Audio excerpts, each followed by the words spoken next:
Bem-vindos ao 17º episódio do podcast Fatia do Futuro. Um bate-papo descontraído, onde a gente fala de negócios, de cultura, de esporte, de religião, nem tanto, de política, um pouco menos, mas, enfim, a gente se diverte aqui.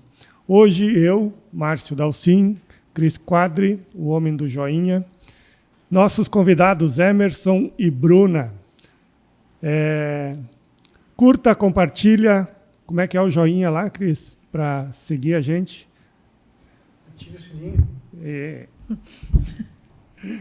E para a gente demonstrar o nosso carinho, a nossa alegria com os convidados que vêm aqui, nós temos um presente. Hoje a gente vai dar o presente na abertura. Um carinho e um mimo do podcast para que vocês se lembrem da gente quando estiver tomando um cafezinho, uma água. Que legal! Para a Bruna. Se quiser desenrolar ele, tirar do presentinho. Aí, obrigado. Que show!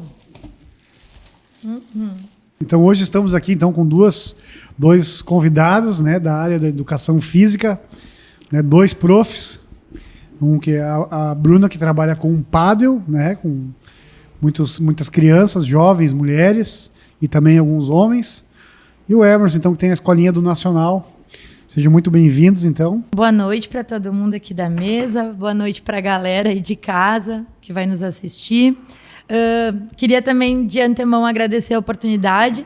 Eu confesso que não é algo tão natural assim para mim, mas, ao mesmo tempo, eu fico bem feliz de estar aqui, porque é uma forma de a gente, né, Everton, mostrar o nosso trabalho, que às vezes é lá no dia a dia, no chão da escola, no chão da quadra, mas é uma sementinha que está sendo plantada, né? Uma fatia da pizza que, enfim, está sendo ali jogada para frente. Então, estou bem feliz por isso.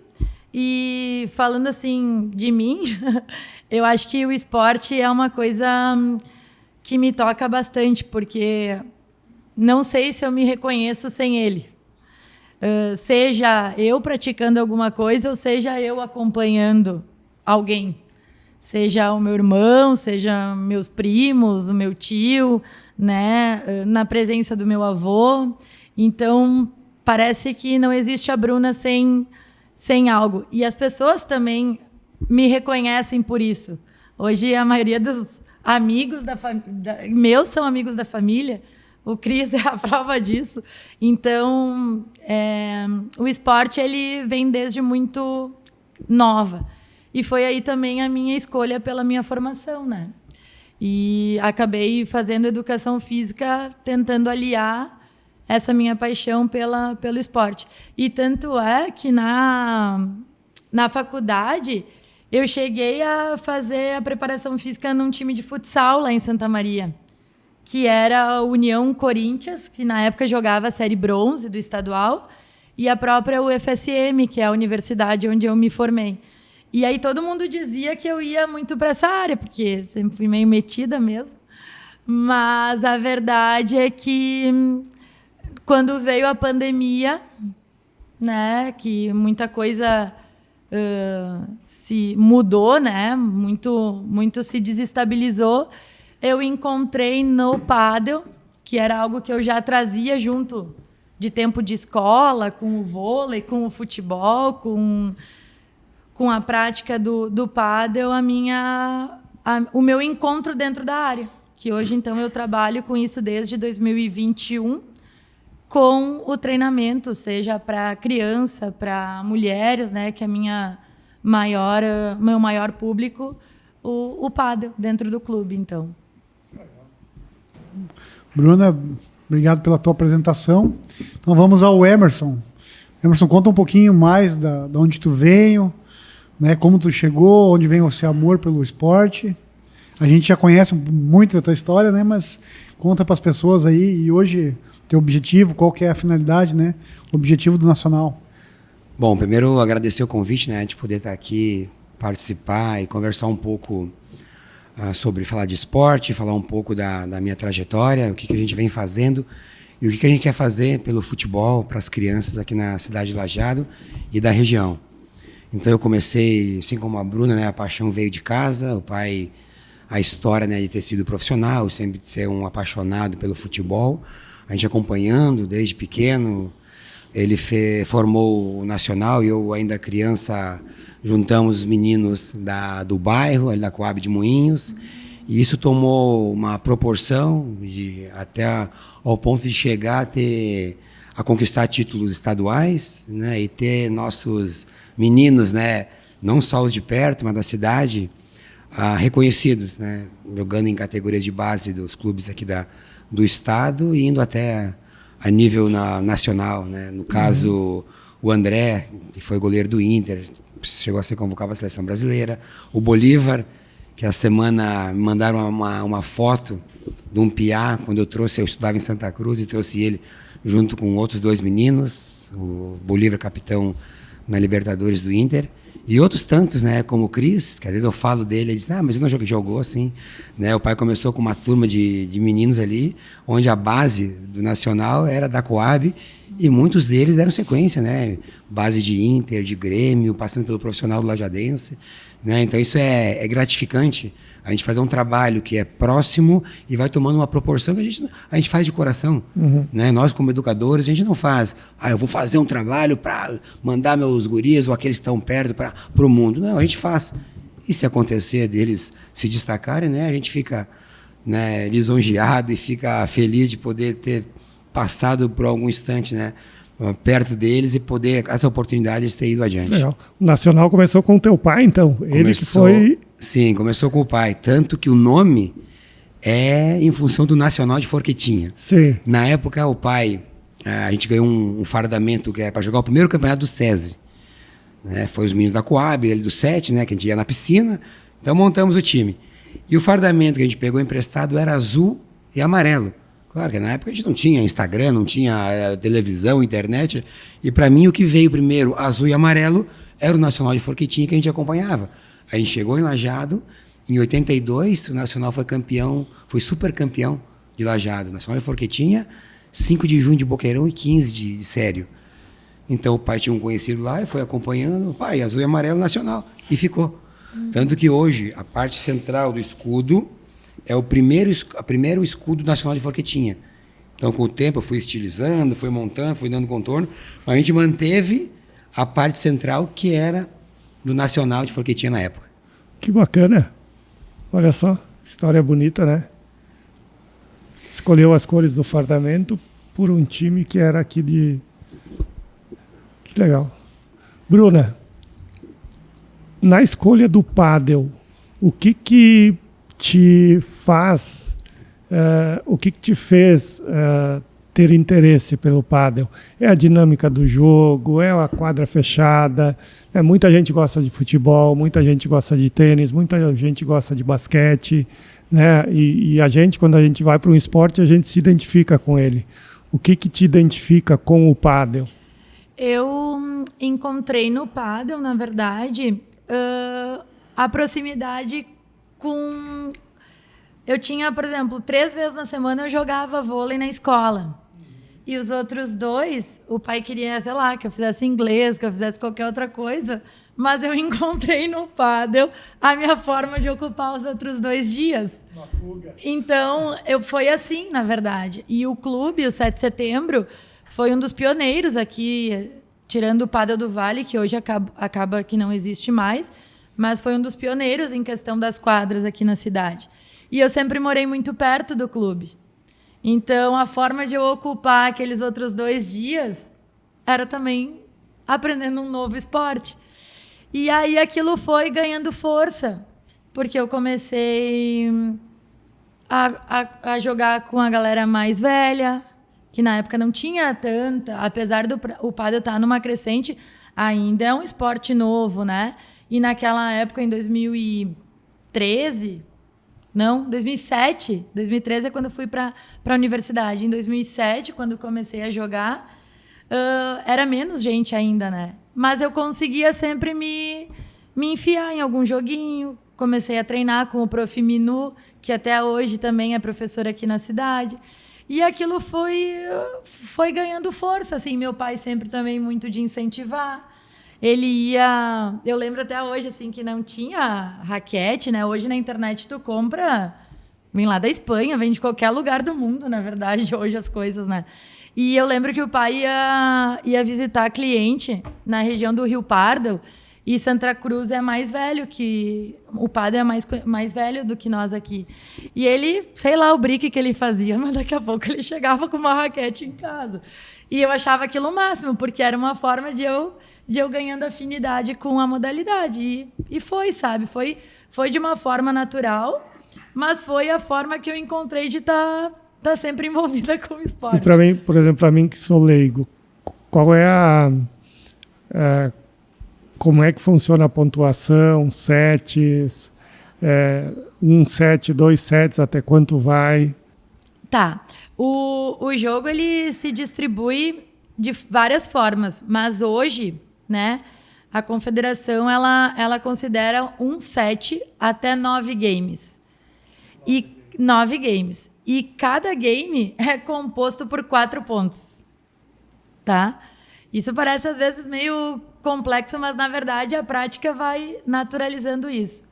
E aí os 2 primeiros pontos, então, vale 15, 30. O último, ou o terceiro ponto, 40, que é a soma de 10. E o quarto ponto, que a gente chama no jogo, é o famoso ponto de ouro. Que então, ou o ponto do jogo, né? Se tu tá 40-15, tu precisa do ponto do jogo para fechar o game, né? Ou se tiver 40-40, é o ponto de ouro que quem fizer leva o game. E aí eu vou tendo que completar esses 4 pontos até a soma de 9 games. Isso é o que a gente considera a nível nacional, né? Quando se torna um evento mais internacional ou profissional, geralmente são jogos de 3 sets. E aí o jogo se estende um pouquinho mais, né? Aí, por exemplo, um game, por exemplo, a tua dupla começa sacando, ou tu começa sacando, termina o game quando a bola quica 2 vezes no chão, como é que funciona? Isso, eu sempre brinco que no pádel só não é ponto se a bola não passar a rede ou se a bola bater direto em qualquer extremidade da quadra. Então só não é ponto. E se picar 2 vezes no chão, né? Então, tá? Então só não é ponto nessas 2 situações. A bola passando a quadra, tocando no chão, rebatendo no vidro e eu pegando no ar, já tá valendo. Eu pegando a bola passando a rede, eu querendo rebater ela de primeira sem deixar ela picar, tá valendo. Então eu sempre digo que só não é ponto se não passar a rede, se picar 2 vezes no chão ou se bater direto em qualquer... ou seja, no vidro ou na grade. E dimensões, né, da quadra? Ela é 10 por 20. 10 o total. Por 20. O total. É. A rede eu não vou saber. Qual a altura da rede? Não vou saber, não. Essa aí rodei. Mas o pádel, na verdade, ele vem junto com o beach. Tem algumas... Foi dando pandemia, foi crescendo o ciclismo, depois vem o beach, juntamente com o pádel. E o pádel hoje, se tu for analisar, ele é além de ser um esporte fantástico, né? Tu joga em conjunto, sempre joga em duplas. E ele acabou se tornando um grande... O pessoal fez muito networking, muita amizade, muitos negócios, né? Até porque as pessoas que jogam, de certa forma, também estão mais estabilizadas. Então, hoje o pádel, dentro da comunidade, tu tem visto assim, é uma fonte geradora de negócios. Isso. Muitas pessoas que começam até a jogar pádel com o interesse de poder estar ali, fazer algum negócio, enfim, né? E te fazer uma pergunta, né? Porque ela vem de família de vendedor, né? Vendedor, o pai vendedor, Natos. O irmão vendedor, e ela foi sair pro esporte, né? Então, né? A Bruna deu a migração, e que nem ela falaste antes, os dois têm algo muito em comum, né? Que tem uma paixão que tem alguém que representa muito eles, né? Tanto o Emerson, pelo pai dele, a figura do mineiro, uma pessoa que ajudou muitas crianças a se tornarem cidadãos, né, hoje. E o teu avô Derli, né? Eu queria que tu falasse um pouco do teu avô e depois tu falasse um pouco do teu pai. A gente vai ter muito assunto, mas que são 2 figuras que a gente não poderia deixar de falar aqui e homenagear eles. Tu puder falar um pouquinho do vô, de como que o vô jogava bolão, né? Bolão. E daí... Tava sempre, aquele Uno que ele tinha cor de vinho, tava sempre, tu podia talvez não ter espaço dentro do Uno, mas a bola de bolão tava lá. O vô Derli foi um cara de muita presença, e na verdade até eu não tive tanto privilégio de conviver com ele, porque ele se foi cedo, né? Mas é aquelas pessoas que mesmo quando não estão, elas estão, né? Tanto é que até hoje é lembrado no time do clube, enfim, no time que vocês fomentam com Renegados. E eu acho que essa paixão vem daí, né? Do que o vô sempre tentou de alguma forma também, às vezes são coisas pequenas no teu dia a dia, mas tu vai chamando as pessoas com a mesma ideia para perto de ti e aquilo fica enorme. E eu acho que o meu avô tinha muito essa capacidade de pouquinho em pouquinho, né? De amigo em amigo, daqui a pouco, meu Deus, quanta gente ao redor. Então, eu acho que o vô, e é o que o meu irmão, eu vejo que faz muito, e é o que eu tento fazer no pádel também, é de em pouquinho criar essa semente do esporte, né? Da paixão, de aquela coisa assim, a gente só veio para cá para produzir, trabalhar e dormir, não, né? A gente pode muito mais, né? A gente pode ter um ciclo de amigo que a gente vai rir, vai jogar, vai competir, vai se estressar também, que faz parte. Então, eu acho que o vô, apesar de eu não ter convivido tanto com ele, ele deixou essa sementinha muito viva em nós, né? E até pegando o gancho do que tu falou da questão do pádel, de network, eu também acho que o pádel veio muito para o público feminino como uma alternativa, sabe? Assim como o homem tem o futebol para jogar, né? Tomar cervejinha, criar um vínculo além do trabalho, eu vejo que o pádel criou isso muito no público feminino. Hoje o clube lá, que é onde eu tenho a maior convivência, horário das 6, 7 horas é tomado de mulherada. E a mulher não tinha muito essa identificação com o esporte, né? Era caminhar e ir para academia. Mas o esporte em si, difícil, né? Então, eu acho que o pádel ganhou essa força por isso também. Enfim. Se tornou uma forma, só complementando, né? Então, é uma coisa que o falecido Mineiro também fez isso aí para botar o guri dele jogar um pouquinho, né? Mas a história do Renegados, né? O seu Derli, sobrou os 3 filhos que não tinham espaço nos times, ele pensou, vamos montar um time com os 3 filhos aqui, os 3 pernas de pau, e daí botou lá os Renegados, daí isso foi juntando aí com mais um amigo lá, e se juntou o clube que hoje é o clube mais antigo do 7 de setembro. E é um time de amigos, de família, que tem levado, teu irmão tem levado, teu pai tem levado esse legado há bastante tempo. E, né, tu quando vai falar ali, certamente, do teu pai, é uma emoção, né? Que eu sei o quanto que aquele velho ajudou todo mundo, né? Com certeza. E muitas vezes a gente, quando é algo que tá no sangue, a gente muitas vezes não se dá conta. Porque a gente faz do coração, a gente vai fazendo, né? Os outros vão falando e tu vai fazendo, tentando melhorar, né? Mas sempre é o que o Cris comentou, né? É o legado que fica, né? A gente aprendeu, a gente conviveu de certa forma e viu que daquela paixão a gente poderia fazer algo ainda maior. Né? Foi o que eu sempre pensei, né? Eu sempre gostei do futebol, tive com o pai, e a primeira vez que eu fui para a Espanha eu vi um universo fora do normal, fora daquilo, dentro do futebol, daquilo que a gente convive aqui.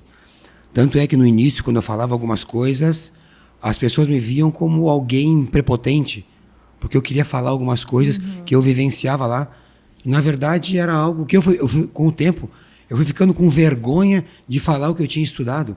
Porque a realidade era um choque de realidade, de cultura, onde lá é algo que é natural, tratar bem as pessoas, que é que a gente fazia de coração, a gente faz, mas o futebol não trata bem as pessoas. A gente tem muito que aprender com a Europa. Todo mundo diz que o europeu é frio, mas eles estudaram e aprenderam e tratam melhor o ser humano que nós no futebol. Então foi uma coisa, né, que eu Em casa a gente aprendeu isso. Né? Só que a gente fazia de coração, o pai fazia de coração, né? Teu avô fazia, tua família faz. Né? Só que isso tomou uma proporção que hoje é um modelo de negócio que tratam bem as pessoas. É o que eu trouxe, né? E estou fazendo, né? Com o legado do meu pai, com aquilo que eu estudei, juntando e fazendo com o Nacional aqui em Lajeado. Chegou a ser jogador profissional também, Emerson? Não, Não? nunca joguei nada. Porque a maioria dos que vão passando o tempo, eles dizem, no meu tempo eu jogava, no meu tempo eu joguei. Né? Meu pai dizia às vezes, ô pai, o cara disse que te conhece e ele disse que jogava. Não jogava nada. Porque é o costume das pessoas dizer que eles não estão jogando mais. Eles dizem, quando eu jogava e tal. Não, eu não jogava. Eu gostava e era o filho do mineiro e tive em bons times. Joguei um cara que jogava bola. Mas eu sempre era o meia boca, esforçado, que gostava. Né? Tanto é que eu joguei nos juniores lajadense, mas como eu vi que não dava para ser profissional e eu gostava tanto do futebol, eu fui estudar. Né? Eu lembro do Jorjão dizendo, não joga nada, vai pegar os livros. Né? Então eu fui estudar porque eu disse, puxa, jogar profissionalmente não vou ganhar dinheiro. Então pelo menos eu quero estar junto. Né? E trazer isso que o pai construiu. E o teu estudo, o teu conhecimento foi na Espanha. Como é que foi isso que Bom, tu eu fazia lá?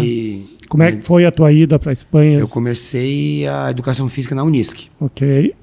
E eu sempre fui um sonhador. Eu lembro na época do Castelinho, né? Livro de história, eu digo, caramba. E falavam, né? Paris, Barcelona. Eu digo, caramba, mas uma coisa não era eu que estou da Coab, não era uma realidade nossa. Né? Tanto é que eu nunca gostei de inglês.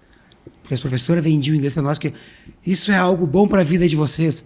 O que da Coab eu quero com o inglês? Né? E é uma coisa que está inculcado no brasileiro. Nós temos que aprender inglês. Né? E eu não adianta. Tento ensinar para o meu filho, né? Mas eu nunca gostei. Depois eu fui vendo, e claro, tem caminhos que pode nos levar.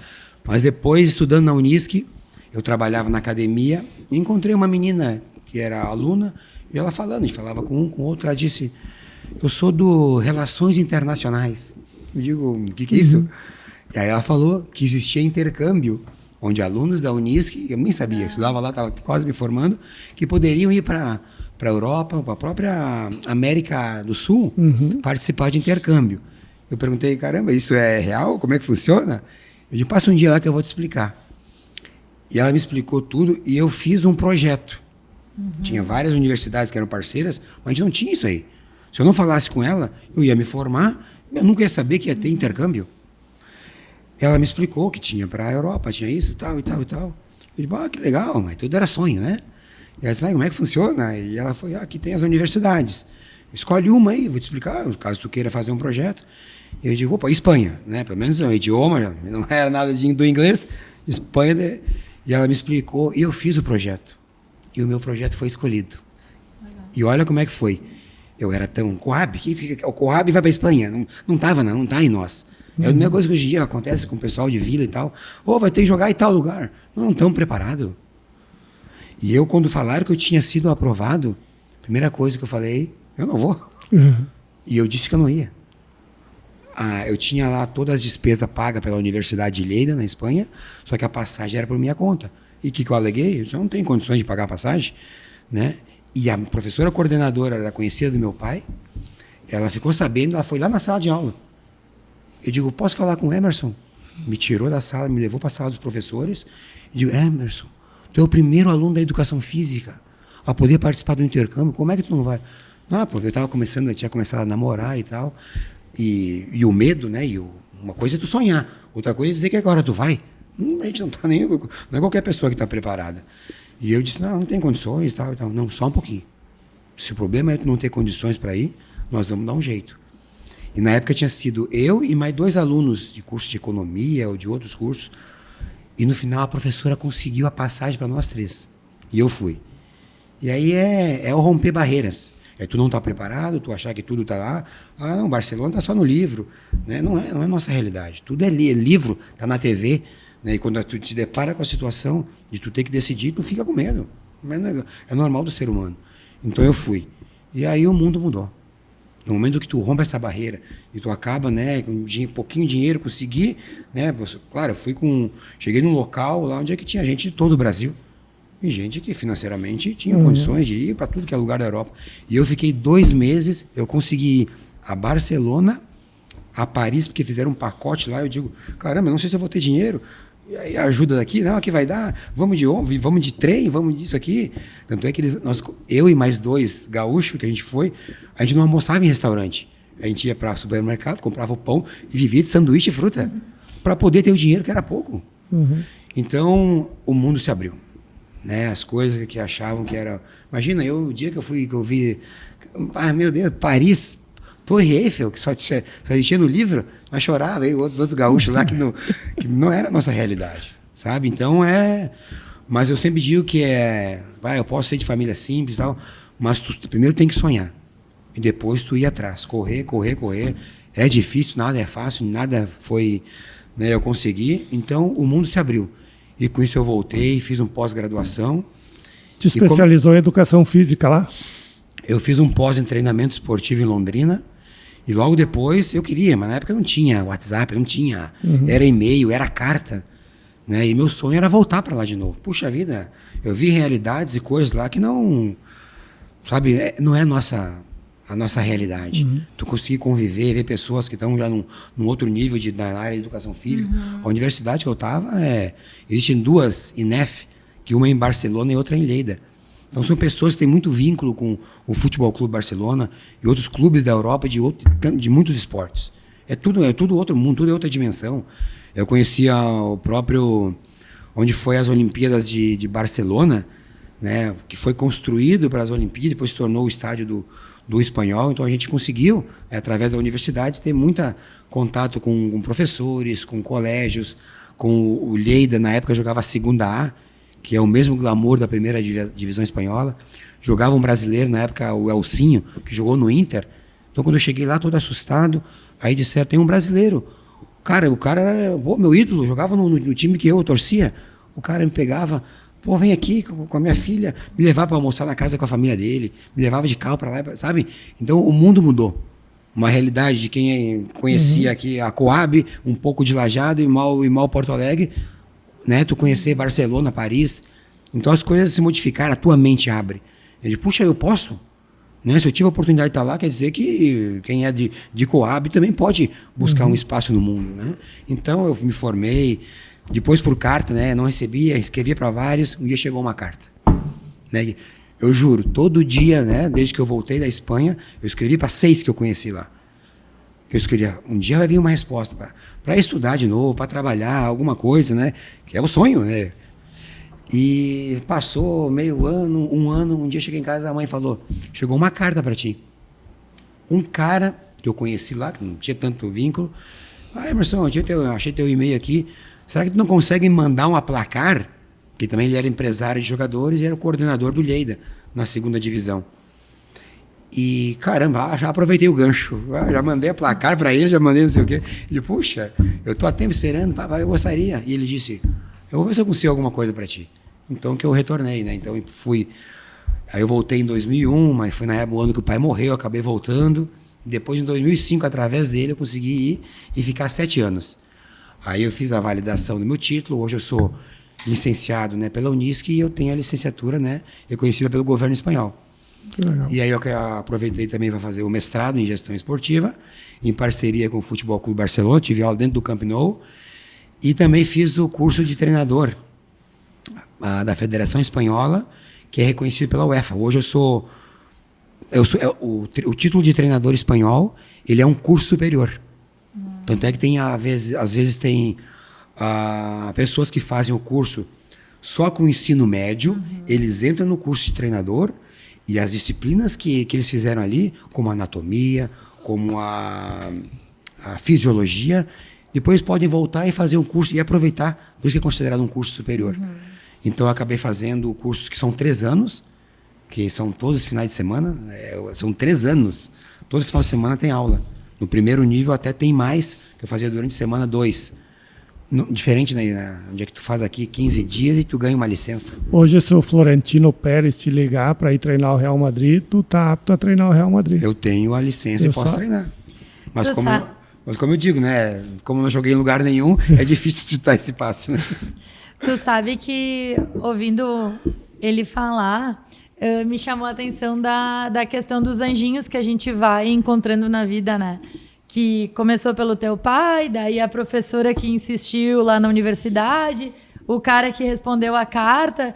E, na verdade, essas coisas acontecem na nossa vida e, às vezes, a gente nem percebe e tá ali os anjinhos, né? E eu não conhecia, assim, detalhadamente a tua história. Eu achei de uma grandeza de a gente romper barreiras, de a gente abrir o peito e se jogar para o novo, que é difícil mesmo, né? Eu vejo por mim, às vezes na minha realidade ali será que eu tenho capacidade para isso mesmo? Hoje em dia, em Lajeado, sou a única mulher que trabalha no perfil de treinador e às vezes eu me coloco naquela posição, caramba, mas será que...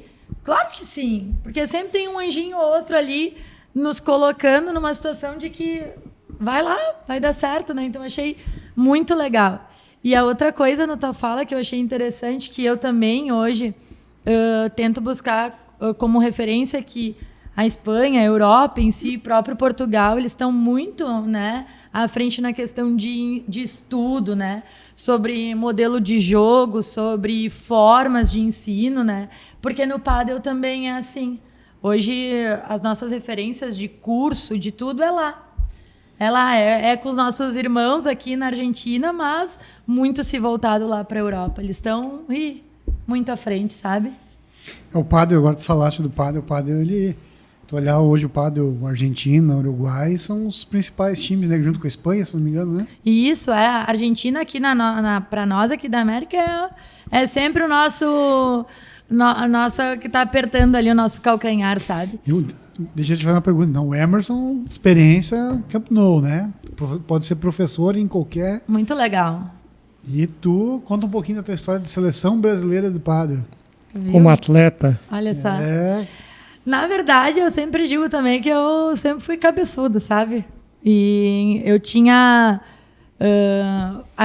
para ter uma ideia, na época que eu comecei a jogar, na verdade, nem se tinha treinador de pádel, né? Eu treinava com o professor Antônio, muito gente boa, mas que era sempre voltada para o tênis. Ele até hoje é professor de tênis, mas a gente se virava como dava.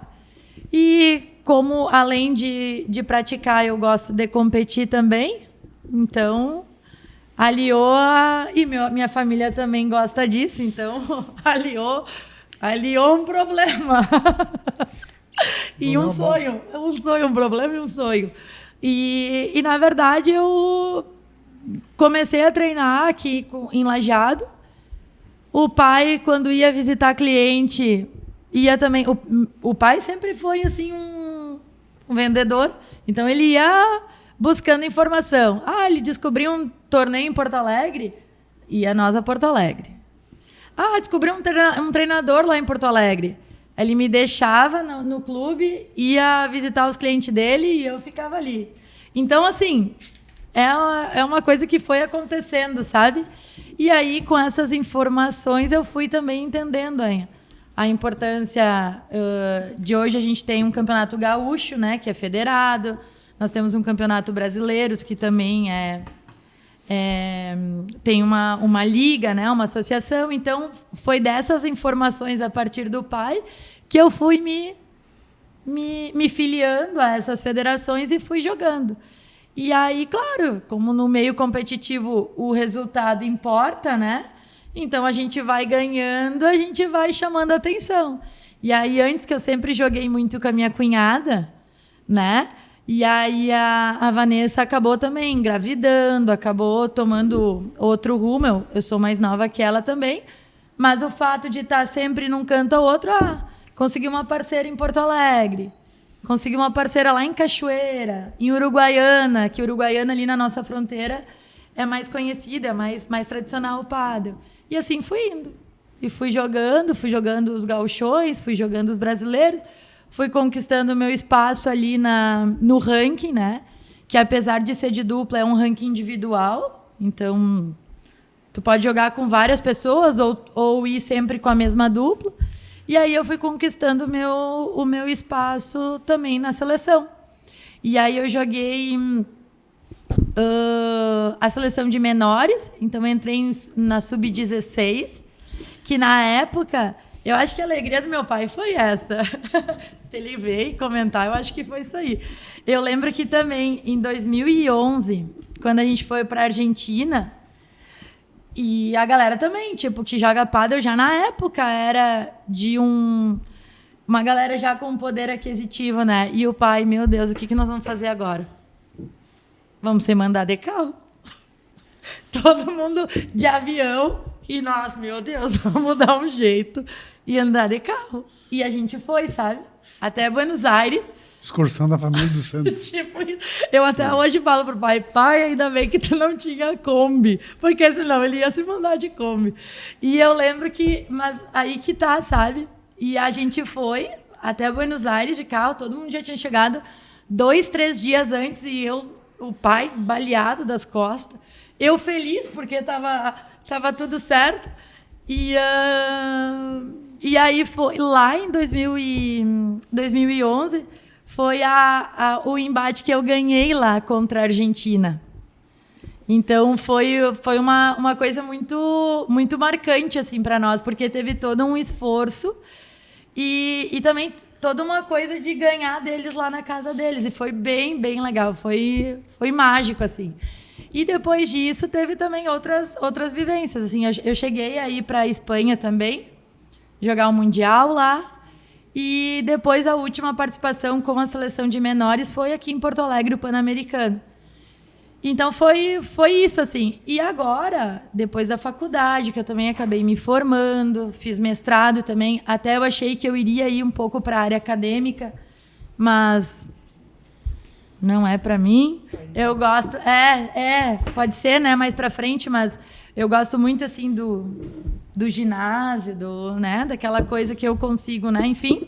E aí, mas acabei fazendo mestrado, fiz especialização também em aprendizagem motora e fui pro lado então do treinamento. E aí, com a finalização dos estudos, eu voltei a competir.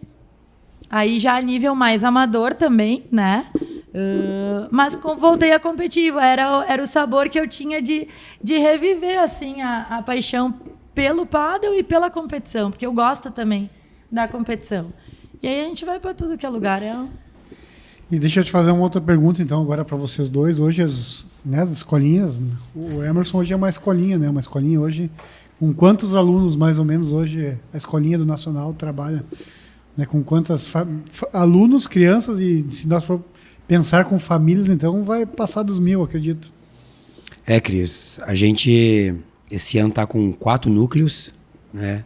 O núcleo das crianças dos 3 aninhos aos 9, na no Pfeiffer, na Campestre, no Estudiantes de Conventos, no Corinthians de Carneiros e na Univates. Claro que agora a gente está retomando, muitos alunos voltando, muitos alunos novos, mas o ano passado nós chegamos a 340 alunos. Uau! Quando eu comecei as conversas com a Univates lá em 2021, a meta era chegar em 5 anos a 280 alunos, né? E eles gostaram na época, né? Mas isso é um modelo de negócio, né? Quando eu fiz, foi algo que eu conquistei também, não nesse número aí, mas um número bem grande de alunos quando eu tive no futsal, no Madre Bárbara. Então isso é uma conquista como qualquer outro negócio.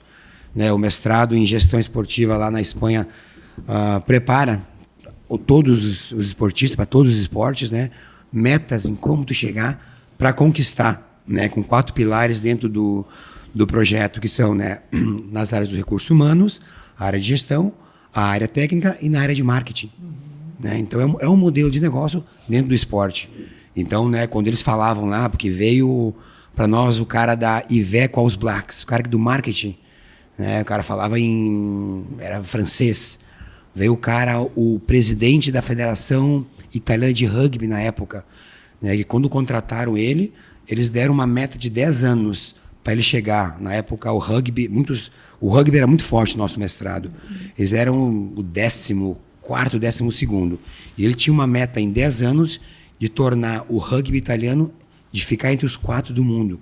E eles conquistaram. Né? Hoje não sei se não é o 4º, mas então na época, em 2010 e 2011, quando eu fiz o mestrado, eles conquistaram. Tudo é estudo, tudo é trabalho, tudo é projeção. O Nacional superou as expectativas, né? Tanto é que a gente teve que contratar mais professores, buscar mais núcleo, né? Também junto com projetos sociais, que hoje é uma empresa, mas é uma coisa que desde o início eu queria ter algo que o pai fazia. Que o pai fazia de coração. O pai nunca cobrou nada.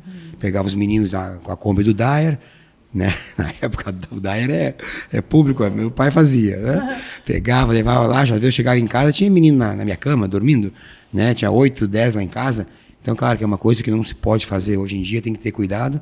Então, mas eu queria, né? Como fazer, mas o estudo, né, nos prepara.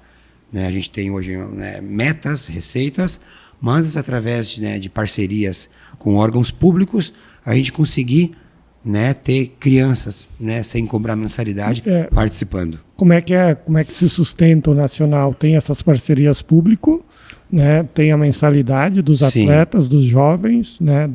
De quem participa, mais ou menos isso? E receita através de patrocínios. Patrocínios também. Que a gente consegue, né, dar um suporte, né, e ter eu sempre falo, né, de um preço justo. Né, como qualquer negócio. Sim. Porque aquela escola cobra isso, aquela escola... Não, a gente cobra o que eu acredito que é justo para nossas famílias. A gente lida hoje com várias realidades. Né, eu poder atingir públicos diferentes. Né? Então, os projetos sociais conseguem, né, fazer com que a gente possa estar lá hoje com o núcleo dentro do projeto Vida em Conventos. Muitos conseguem vir na Univates, né, e poder estar ali. A gente também, às vezes, tenta não, né, salientar, esse é o do projeto, mas a gente tem um projeto. Porque o importante é integrar as crianças, né, que estão no projeto, as que têm mais condições, e poder estar ali recreando, jogando, aprendendo dentro daquele esporte que a gente gosta, sem estar ressaltando, essa aqui é do projeto. Ninguém sabe. Eles não sabem. Então é a forma, né, que a gente, estudando, a gente aprende de poder atrair crianças de diferentes meios, né, Cris, né, que conviveu. Hoje em dia a gente convive, né? A gente não sabe se mora aqui, mora ali, em qual bairro mora. Eles estão interagindo, a gente está lá como educador, cobrando, ensinando, mas principalmente, né, trazendo eles para o nosso meio, né, um meio com regras, com respeitos, e poder interagir sobre a parte social. E esses atletas que eles se destacam, por exemplo, na escolinha e coisa e tal, eles têm uma ajuda para direcionar eles para clubes, enfim, até para eles, né? Porque é o sonho deles de ser jogador, eu imagino, né? Ou da grande maioria, né? Então o Nacional auxilia também nisso. Eu aprendi isso na Europa. Eu fui coordenador de um clube que é filial do Barcelona. Quando os pais chegavam, né? Eu fui aprendendo o espanhol, né? Fui começando como treinador de goleiros, depois eu treinei uma categoria, depois eu assumi como coordenador, né? Porque eu fazia o curso espanhol na universidade, fui também paralelamente aprendendo catalão, e eles valorizam quem se esforça. Sim. Então eu cheguei a ser coordenador da escola que era dos 10 anos para baixo, dos 3 aos 10. E quando os pais vinham, eu como um brasileiro, né, a gente tem sempre a ideia que nossos filhos têm que ser profissional, que tem que jogar em algum clube. E eu falava, né, que a gente era filial do Barcelona. E os pais me diziam, mas eu nem quero que meu filho jogue profissionalmente. Eu quero que ele esteja num clube, numa escolinha, né, para aprender, né, por saúde, por esporte, por regra, por limites, por respeito. E que convivam socialmente e façam amigos. Eles não têm como cultura querer ser jogador profissional. Isso é muito nosso do brasileiro. Sim. E eu, desde que eu comecei com o Nacional, eu nunca falei. Hoje eu tenho amigo em clubes do mundo todo. Eu falo com eles, mas em nenhum momento eu falo para uma criança que está chegando, nós, que eu vou levar, eu vou vender a imagem ou a ideia que ele vai ser profissional. Porque é muito difícil. Hoje o mundo do futebol é um mundo totalmente que não tem nada a ver com o que o Nacional forma. Mas se um dia, né, tiver algum menino com talento e o pai e a família queira que ele siga, a gente vai buscar um empresário ou o clube que respeite o caminho que ele quer perseguir. Porque hoje em dia, tu chega num clube aí, quem manda nos clubes hoje em dia no Brasil são empresários. Então é um mundo que é totalmente à parte do que aquilo que a gente quer. Mas ano passado nós tivemos um menino, Isaac, que ficou meio ano na juventude.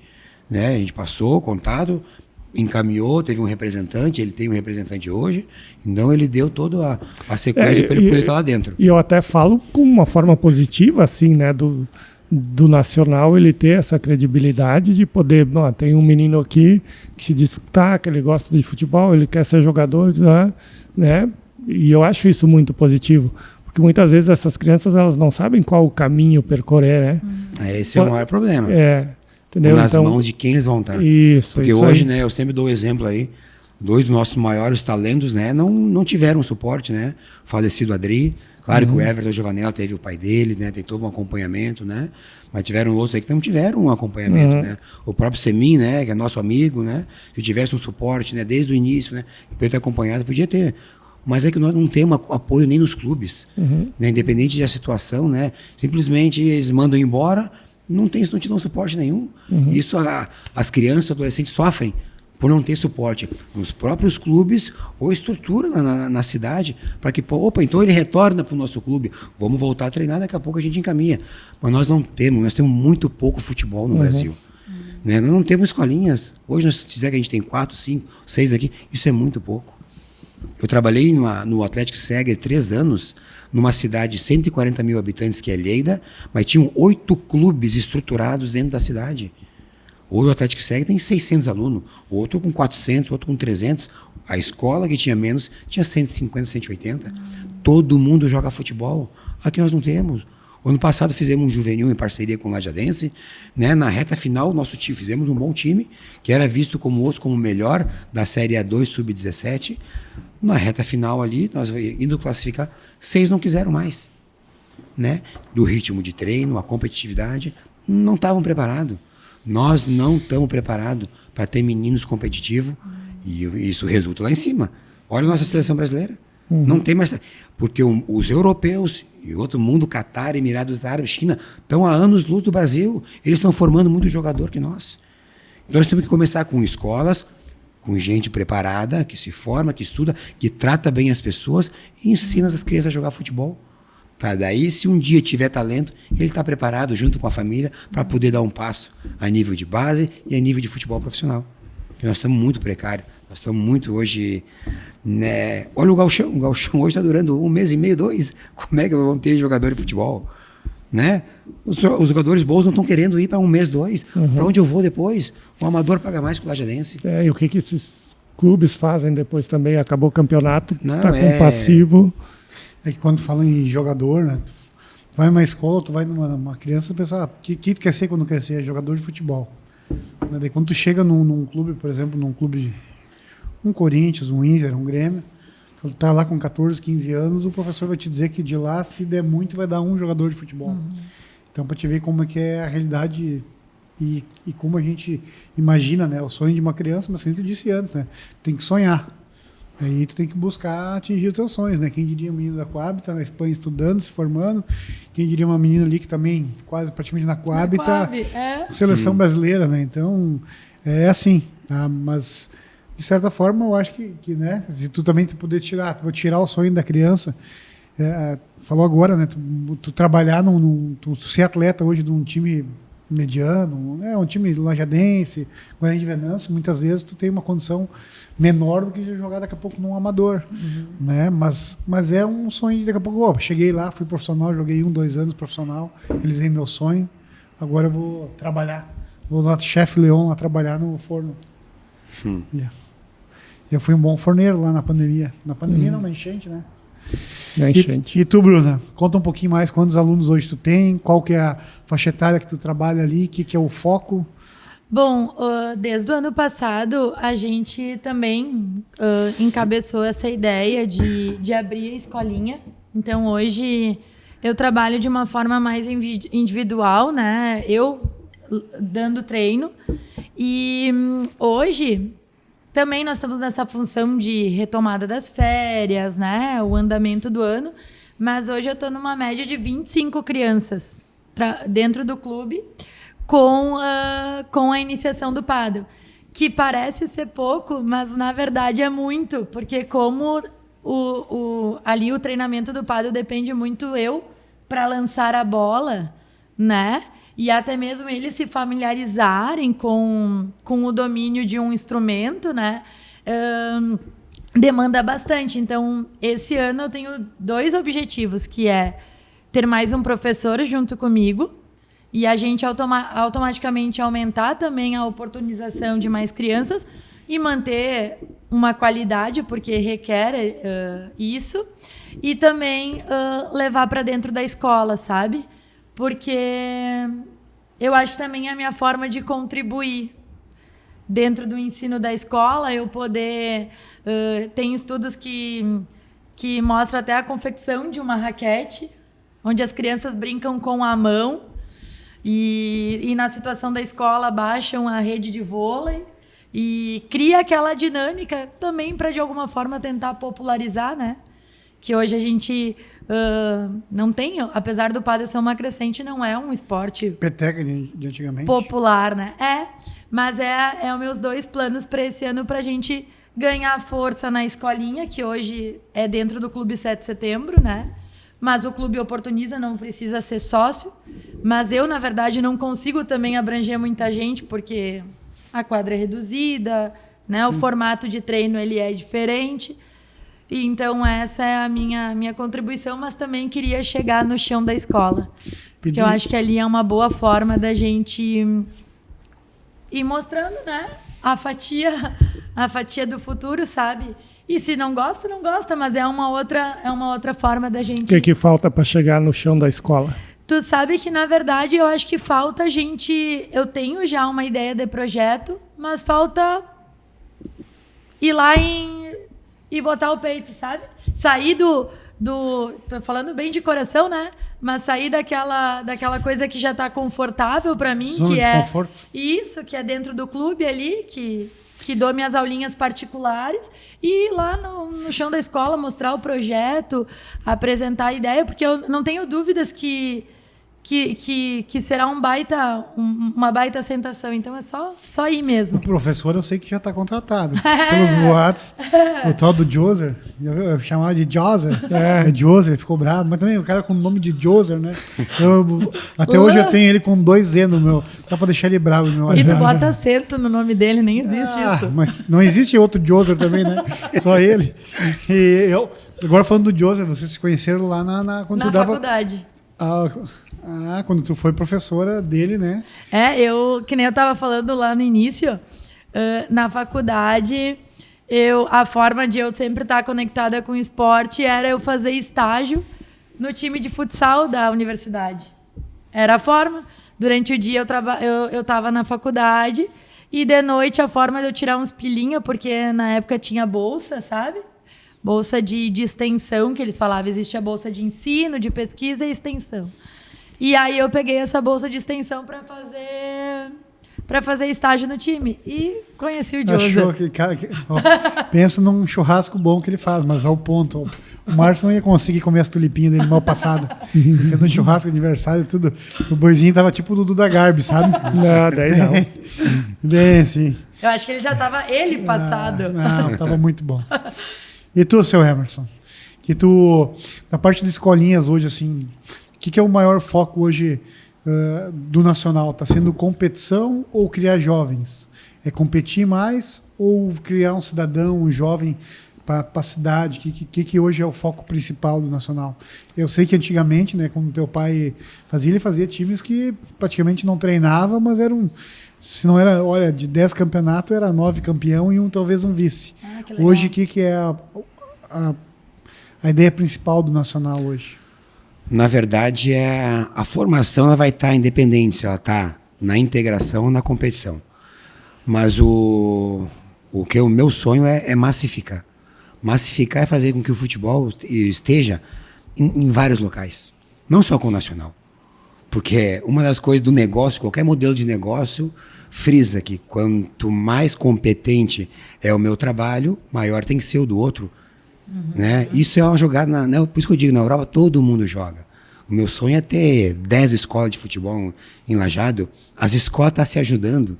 Né? Muitos podem achar que é uma ironia, mas é porque a formação na Europa nos permite que a gente veja. É um exemplo lá. Quanto maior for o Grêmio, maior vai ser o Inter.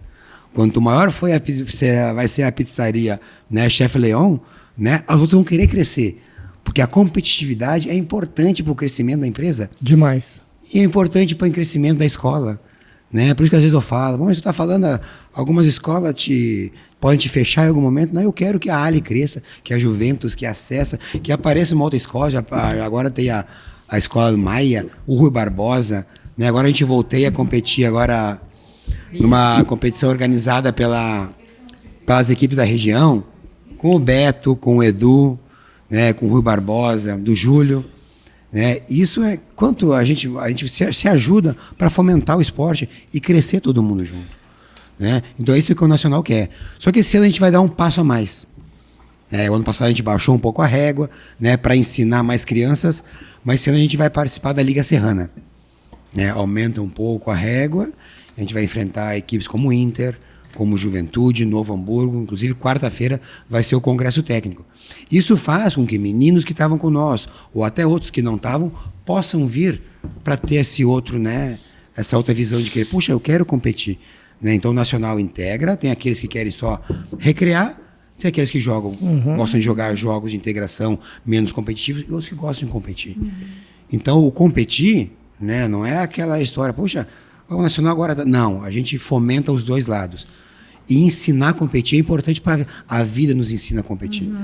Eu não posso ensinar um menino e dizer, não, vamos só jogar esses jogos, né, de integração, mas a gente tem que estar junto com eles, porque a vida vai ensinar, né, em todos os setores. Eu posso não ser no futebol, mas no colégio, no estudo e no trabalho, a vida vai te ensinar a competir. Então, mas tu tem que ter sabedoria para saber levar e saber entender o momento de cada criança. Então é isso que o Nacional esse ano, né, com esses outros campeonatos aí, nós vamos ter os dois elos, né? Aqueles que gostam de estar ali para treinar com os colegas, aqueles que gostam de jogar um campeonato não tão competitivo e aqueles que querem dar um passo a mais. E Márcio, me permite, tá? Te interromper.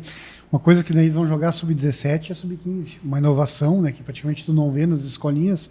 Todos os atletas que forem competir, eles vão ter um seguro de vida. Machucou o joelho, vão estar amparados. Então tu acaba não vendo isso numa escolinha tradicional, né? Então tu vê que já está dando um passo a mais, já está fazendo algo a mais do que é feito numa escolinha, já está buscando um nível Europa, então, né? Na verdade, como qualquer grande empresa, uma grande empresa pensa no bem, né, no bem dos seus alunos, das suas famílias, dos seus profissionais. Então tu coloca num modelo de negócio e numa receita. Né? Quando tu faz um planejamento, puxa, eu quero que meus filhos, né, porque o meu também está na escolinha, que os nossos filhos eles estejam uma assistência. Se acontecer como aconteceu ano passado, né, no Gauchão o menino rompeu o ligamento cruzado, na Copa Lajeado um outro aluno nosso rompeu e eles estavam assegurados. Né? Então isso qualquer empresa de bom porte hoje pensa na segurança. Né? Tu ter um planejamento pensando em vários níveis. Como eu falei, né, no que nos prepararam no mestrado lá na Espanha. Os recursos humanos, o que tu faz, né, para os teus profissionais, para os treinadores que estão contigo, com as famílias, né? A gente criou uma comissão, esse dia o Cris participou da reunião, nós criamos uma comissão de pais que vai ter esse meio de campo. Porque hoje, eu como gestor, com 340 alunos, eu não consigo chegar a todas as famílias. Né? Eu tenho que preparar meus professores, preparar minhas famílias e ter representantes para poder chegar e saber o que estão precisando. Porque o nosso maior lema é ver a criança feliz fazendo futebol. Legal. Seja ele no lado competitivo ou simplesmente integrando. Né? Estando ali com os coleguinhas, os pequeninhos. Então, é um contexto muito amplo que extrapola aquele lado. Puxa, o Emerson quer o menino que estava jogando lá. Não. O Emerson quer oportunizar crianças. Nós temos meninos hoje autistas. Nós temos meninos hoje com problema de depressão, com medicamento, com laudo, que convive com meninos que querem competir. Então o Nacional hoje é uma escola formadora. Né? Não está preocupado se o melhor jogador do Lajeado vai estar com nós. Se ele quiser estar com nós, a gente vai estar feliz. Mas se o menino que está com alguma dificuldade, no colégio, que os pais nos chamam, pô, pai, Emerson, a gente quer... Como é que tu pode nos ajudar para que meu filho consiga aprovar no final do ano? A gente está ganhando como educador. Então a escola de futebol vai muito além. Né? Mas, claro, eu não falo que o Nacional tem algo diferente. O Nacional acredita em coisas que eu aprendi e tento passar. Por isso eu quero construir um legado que se enraiza, que outras escolas também cresçam e que Lajeado possa ter 10 mil crianças participando do futebol. Porque eu digo, porque hoje a maioria das crianças não fazem futebol. A maioria das crianças não fazem esporte.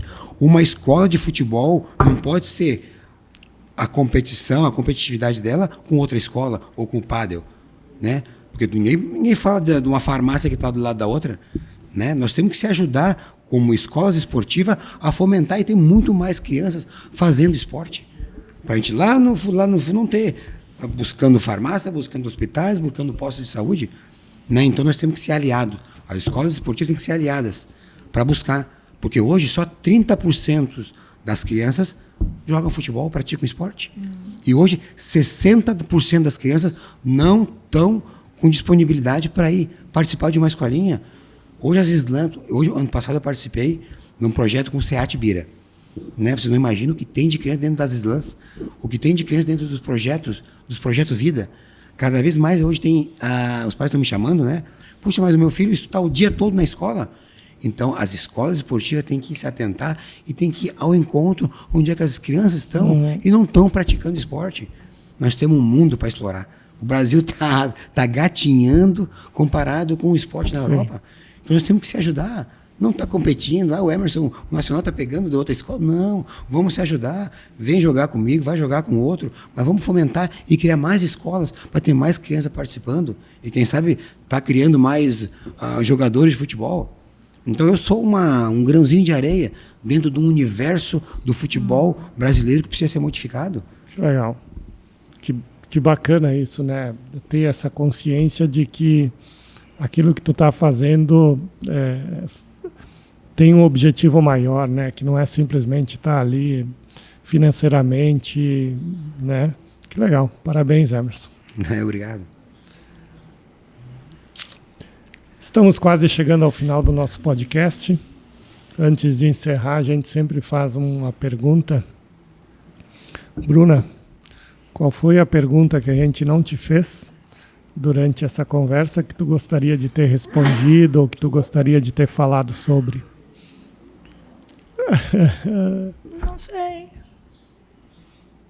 Acho que, para mim, como eu falei no início, não é tão natural eu participar dessas rodas de conversa, mas eu fiquei extremamente feliz pela oportunidade, pelo meu dia a dia, eu tentar de alguma forma falar de mim, mas falar do que desenvolvo. Então, acho que abrangeu, acho que então, é isso. Então aproveita, então fala, olhando aqui, então diz assim para as meninas, crianças que querem jogar pádel, fazer o esporte, como eles podem encontrar a Bruna, como eles podem participar.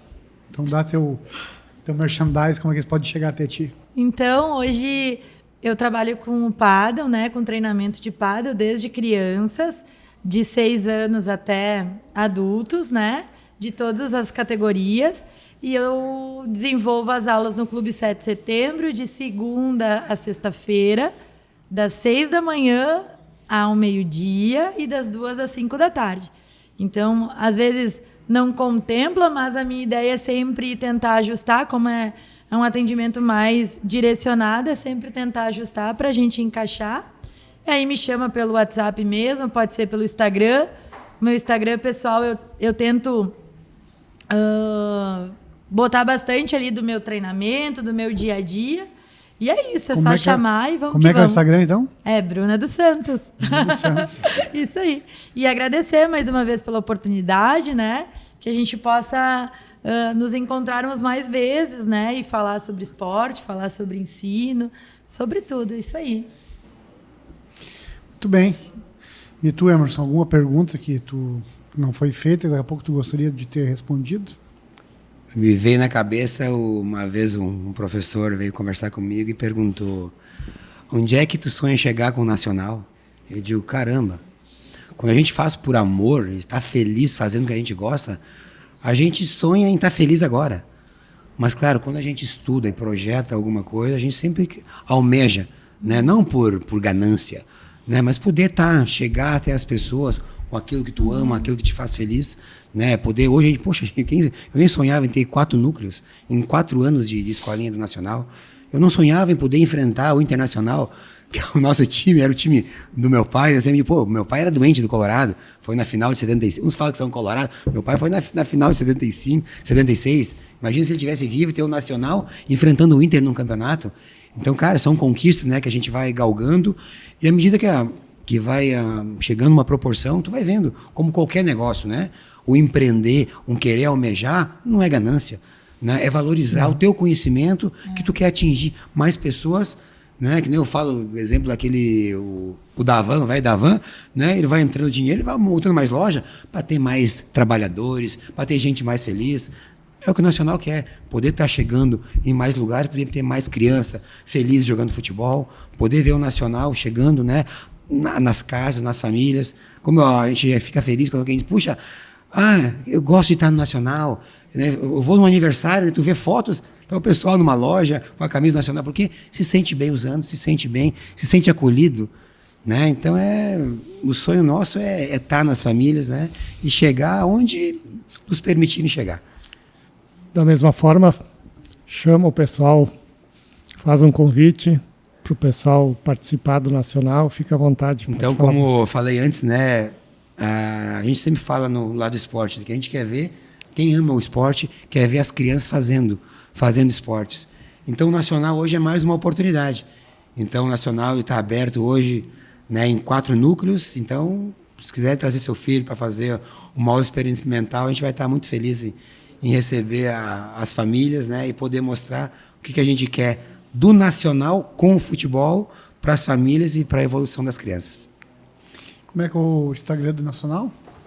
É @nacionalfc84. 84. Nossa, 84. Foi a categoria mais vitoriosa do Nacional. É o que falam. Tá falando com o maior goleador do Nacional. O cara que mais fez gol. Eles não contabilizaram, mas é. Então, brincadeirinha à parte, estamos finalizando mais um podcast. Uma honra, né? Poder receber 2 professores aqui, contar com um brilho no olho, deu para ver a emoção de vocês em poder falar da história, poder falar da onde viram, né? Das ajudas que vocês tiveram para poder chegar, né? Que a gente sabe que hoje é muito difícil tu perpetuar num estudo, tu querer manter, estudar. No mundo hoje que cada vez estão te incentivando menos a estudar, e vocês mostraram que a dignidade e o que representa ser um professor, né? E principalmente poder dar uma... as crianças, né? Hoje vocês praticamente trabalham muito com crianças, né? E ver como vocês estão com o foco de criar bons cidadãos, independente se vão ser um campeão no esporte, mas com certeza um campeão na vida. Então, agradecer ao meu parceiro de podcast aqui, o Márcio Dalcin, né, Márcio? E agradecer a vocês 2 por terem aceito o desafio de vir e bater um papo conosco. Muito obrigado, nos sigam nas nossas redes sociais, @podcast Fatia do Futuro, dá um joinha lá, compartilha com os amigos, e assim a gente encerra o 17º episódio do podcast Fatia do Futuro. Até mais!